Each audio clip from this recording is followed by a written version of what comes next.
Today I had a bit of a VR system failure. So the holder, the battery cover for the left controller broke again. The magnets, I've had the left controller, both magnets came out at separate times. I super glued that one back in and that one came out. So apply a clamp to it to hold it steady.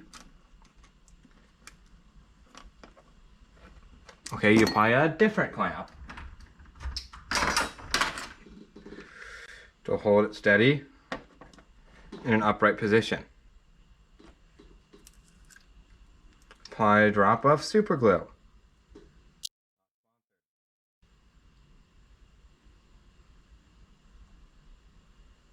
Okay, maybe a couple of drops. Using a metal object, put the conical end of the conical hole end.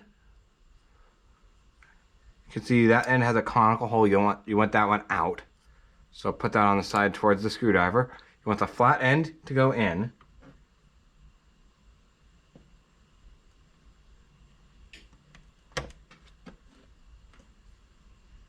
And I got a bit of super glue on my screwdriver.